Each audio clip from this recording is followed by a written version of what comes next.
አዲሱ 2026 የፈረንጆቹ ዓመት እኩለ ሌሊት ታህሳስ 30 ጀምሮ ጥር 1 አሃዱ ሲል እንደየሀገራቱ ሰዓት አቆጣጠር ስልት ከሩቅ ምስራቅ ፓሲፊክ ተነስቶ ወደ ምዕራብ አቅጣጫ እየተጓዘ መበሰሩን ይቀጥላል። የመጀመሪያው አገር አዲሱን ዓመት ባከበረ ከ25 ሰዓታት በኋላ የመጨረሻው አገር አዲሱን ዓመት ይቀበላል። አዲሱ 2026 የፈረንጆቹ ዓመት እኩለ ሌሊት ታህሳስ 30 ጀምሮ ጥር 1 አሃዱ ሲል እንደየሀገራቱ ሰዓት አቆጣጠር ስልት ከሩቅ ምስራቅ ፓሲፊክ ተነስቶ ወደ ምዕራብ አቅጣጫ እየተጓዘ መበሰሩን ይቀጥላል። የመጀመሪያው አገር አዲሱን ዓመት ባከበረ ከ25 ሰዓታት በኋላ የመጨረሻው አገር አዲሱን ዓመት ይቀበላል። ታዲያ የዩናይትድ አረብ ኤምሬቶቹ ዱባይ ቡርጅ ኻሊፋ ሰማይ ጠቀስ፣ የአውስትሬሊያው ሲድኒ ሃርበር ድልድይ፣ የአሜሪካው የኒውዮርኩ ታይምስ አደባባይና የለንደኑ ታይምስ ወንዝ አዲስ ዓመትን ሲቀበሉ ከርችት ባሻገር የሚታየው ትዕይንት በርካቶችን አዲስ ተስፋ እንዲሰንቁ ያደርጋቸዋል። በጦርነት ስትናጥ የሰነበተችውን ዓለምም እንደዚሁ ተስፋ ይሰጣታል። አዲሱ ዘመን ከፓሲፊክ ደሴቷ ኪሪባቲ በተለየም በክሪቲማቲ ወይንም ክሪስማስ ደሴት ይጀምራል። የመጀመሪያው ዕለት በዓለም ላይ ሆኖ ይመዘገባል። በፈረንጆቹ አቆጣጠር እንደማለት ነው። የመጨረሻውን አዲስ ዓመት የሚያገኙት ደግሞ የአሜሪካዎቹ የሰው ልጅ የማይኖርባቸው ቤከርና ሃውላንድ ደሴቶች ናቸው። የመጨረሻ አዲስ ዓመትን ከ25 ሰዓታት በኋላ የምትቀበለው የአሜሪካዋ ሳሞአ እንደሆነችም ይታወቃል። የሰው ልጅ ፈጽሞ ኖሮባት አያውቅም። በዓለም ዙሪያ አገራት አዲስ ዓመትን የሚቀበሉት በምድር የሰዓት አቆጣጠር ስልትና በዓለም አቀፉ ዕለት ዴትላይን ወይም በደቡብና በሰሜን ዋልታዎች መሃል በሚዘረጋው መስመር አንዱን ቀን ከቀጣዩ ቀን በሚለየው የመቁጠሪያ ስርዓት ላይ ተመስርተው ነው። የእያንዳንዱን ሀገር ድንበር እያቋረጠ የመጨረሻው አዲስ ዓመት ምድረ በዳው ላይ ሲደርስ ከ25 ሰዓታት በኋላ የሚሆነውም ለዚህ ነው። በምድር ዙረትና በሰዓት አቆጣጠር ልዩነት መሰረት ኪሪባቲዎች፣ ቶንጋና ሳማኦ የመጀመሪያዎቹ አዲስ ዓመት አብሳሪ ሆነው ሲቀጥሉ የአሜሪካዎቹ ደግሞ ወደ መጨረሻው የሚሆኑት በዚህ ስርዓት መሰረት እንደሆነ ባለሙያዎች ያስቀምጣሉ። ከዓለም አቀፍ ሁለት መለያ አይዴል በዩቲሲ ፕላስ 14 የ24 ሰዓታት ሰዓት አቆጣጠር ውስጥ በምዕራብ በኩል የሚጀምረው አዲስ ንጋት ተፈጥሮንና የሰው ልጅ ታሳቢ የሚያደርጋቸውን ጉዳዮች ግምት ውስጥ እያስገባ በደማቁ ይከበራል። ከኪሪባቲ ቀጥሎ ወዲያውኑ በሰዓት አቆጣጠራቸው መሰረት አዲሱን ዓመት የሚቀበሉት ሳማኦና ቶንጋ ናቸው። 2026ንም እንደዚሁ አድርገዋል። ታዲያ በሰዓት ልዩነት ውስጥ አስደናቂውን የሰዓት አቆጣጠርና የሀገራትን አዲስ ዓመት ባህል ለመከታተል በመጓዝ የሚታወቁ ሰዎች ሳማኦና የአሜሪካዋ ሳማኦ በጂኦግራፊ መቀራረባቸውን ተጠቅመው ሁለት አዲስ ዓመትን በ25 ሰዓታት ውስጥ ያከብራሉ። የአሜሪካዋ ሳማኦና ነጻ ሀገሯ ሳማኦ ከ40 እስከ 120 ኪሎ ሜትር ርቀት ላይ የሚለዩ በአንድ ደቡባዊ ፓሲፊክ የሚገኙ ቢሆኑም በተቃራኒው የሰዓት መቁጠሪያ ስልት ውስጥ በመሆናቸው አንድ ቦታ ላይ ቢሆኑም የሰዓት ልዩነታቸው 24 ሰዓታት ነው። ለዚህም ነው ዜጎች 40 ኪሎ ሜትርን ተጉዘው ሁለት አዲስ ዓመትን የሚያከብሩት። ታዲያ ከፓሲፊክ ደሴቷ ኪሪባቲ የመጀመሪያው 2026 ሳማኦ፣ ቶንጋና ኒውዚላንድ እያለ ድፍን አንድ ቀን ሲጓዝ ቀድመው 2025ን የተሰናበቱ ሲሆኑ የመጨረሻ ዓመት ተሰናባች ደግሞ አላስካና ሃዋይ ይሆናሉ። ይህ ሁሉ የሰዓት አቆጣጠር ስርዓትና ባህል ባለበት በስጋትና በተስፋ አዲሱ ዓመት ማለትም የፈረንጆች 2026 በደማቁ ተቀብለውታል።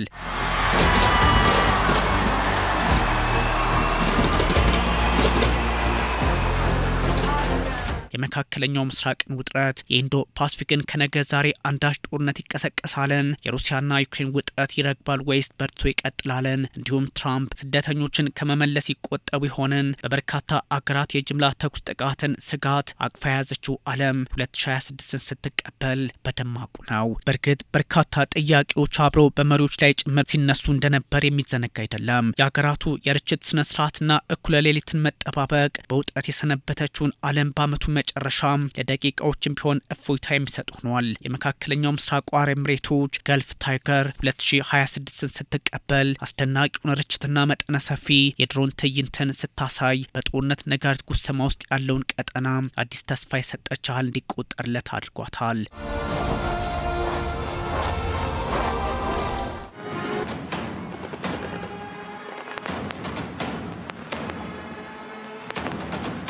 እሷን ብትሆን ከሳውዲ በደቡብ የመንና በአቡ ሙሳ ከኢራን ጋር ውጥረት ሆና እያከበረችው ይገኛል። አቡዳቢ ምሽቱ ደምቆላታል። ለ62 ደቂቃ ያህል በርችት ደምቃለች።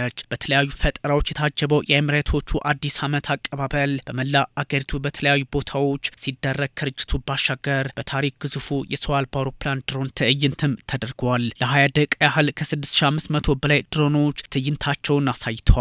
በ48 የተለያዩ ቦታዎች የነበሩት ርችቶች አስደናቂ ከመሆናቸውን ባሻገር በቡርጅ ሀሊፋ፣ ቡርጅ አልአረብ፣ አትላንት ደፓልም ከግንባር ቀደሞቹ ናቸው። አዲስ ዓመትና የርችት ቴክኖሎጂ እስከሚባል ድረስ በዓለም ላይ ታይቶ የማይታወቀውን ድምቀት አረብ ኤምሬቶች አስመልክታለች። ታዲያ በተኩስ አቁም ተስፋና ስጋት በፕሬዚዳንት ዶናልድ ትራምፕ የታሪፍ ጦርነትና በዓለም ፖለቲካ ላይ ማነግሶ የወጣ ትርምስ በነገሰበት ሰዓት ከኤምሬቶቹ ባሻገር እንደተለመደው የአውስትሬሊያው ሲድኒ መርሃ ግብርም በፖሊስ ከስከዛሬው በተለየ ቁጥጥር ስር ሆኖም ቢሆን አከባበሩ እኩለ ሌሊቱን አድምቋል።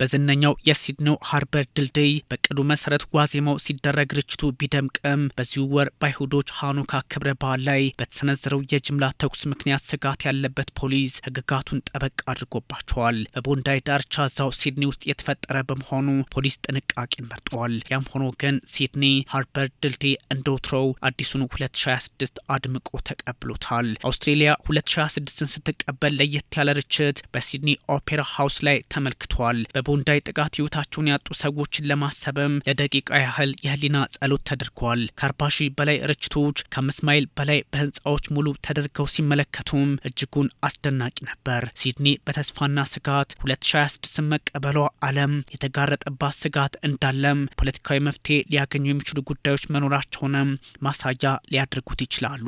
ዩናይትድ ኪንግደምን ብትሆን 2026ን በድምቀት ከተቀበሉት አገራት መካከል ናት። በማዕከላዊ ለንደን ታይምስ ወንዝ የነበረው ስነ ስርዓትም ይህኑ የሚያበስር ነበር።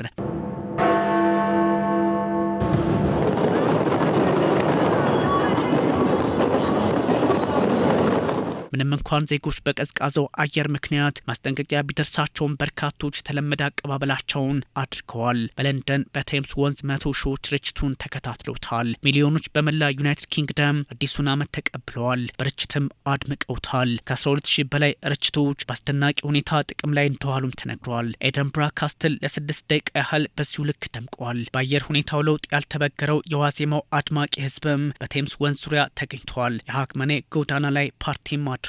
ግዙፉ አዲስ ዓመት ዝግጅት መሆኑ ነው። ቢግ ቤን ወይንም ታላቁ ደውል በመላ ለንደን ሲሰማ 2026 ተበስሯል። ቢግ ቤን፣ ታላቁ ደውልና ለንደን አይ በአውሮፓ አዲስ ዓመት አቀባበል በዛች ቅጽበትም የትኩረቶች ማዕከል እንደነበሩ ጽሁፎች ያመላክታሉ። የአሜሪካው ኒውዮርክ ታይምስ ስኩዌር የዋዜማ አከባበርም በዓለም ላይ ደማቅ ከሚባሉት ውስጥ ይገኝበታል። ሚሊዮኖች ቢችሉ በኒውዮርክ ከተማ መገኘትን ይፈልጋሉ። ባይችሉ ቢሊዮኖች በቴሌቪዥን መስኮታቸው የኒውዮርኩን ትዕይንት ይመለከቱታል።